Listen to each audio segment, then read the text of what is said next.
వారిలో ఉపవాసముండి ప్రార్థించి గర్భఫలాన్ని పొందుకున్న స్త్రీ హన్నా. ఈమె ప్రవక్త అయిన సమూయేలుకు తల్లి. హన్నాకు సంతానం లేదు, ఆమె గొడ్రాలు. హన్నాకు కలిగిన దుఃఖము ప్రార్థించటానికి ఆమెను ప్రేరేపించింది.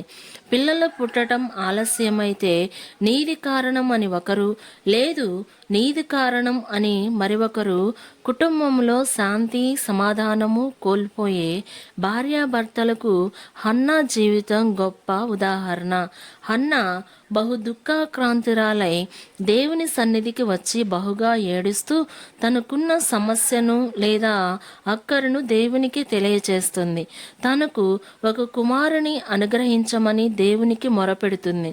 దేవుని మనకు గల వ్యక్తిగతమైన సంబంధాలే మన ప్రార్థనకు జవాబు తీసుకొస్తాయి.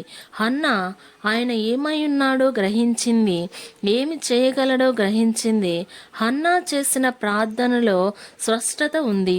కుమారుని అనుగ్రహించమని హన్నా దేవుడు తనకు ప్రార్థనకు ప్రతిఫలం ఇస్తాడు అని నమ్మింది.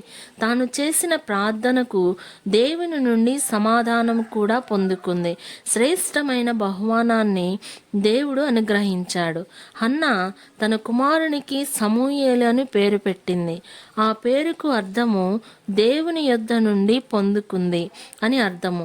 దేవుని సన్నిధిలో రోధించి పొందుకునే బిడ్డలు అత్యంతమైన ప్రయోజకులు అయ్యే అవకాశాలు చాలా ఎక్కువ. హన్నా కుమారుడైన సమూయేలు గొప్ప ప్రవక్త అయ్యాడు. ఇశ్రాయేలీయులకు చిట్ట చివరి న్యాయాధిపతి కూడా ఇతనే. హన్నా ప్రార్థన విన్న దేవుడు ఖచ్చితంగా నీ ప్రార్థనలు కూడా వింటాడు. హన్నా ఎలా అయితే విశ్వసించిందో, ఎలా అయితే పరిపూర్ణంగా దేవుని నమ్మిందో, ఆయన ఏమై ఉన్నాడో, ఆయన ఏమి చేయగలడో మనం కూడా గ్రహించినప్పుడే మన జీవితంలో కూడా గొప్ప కార్యాలను చూడగలుగుతాము.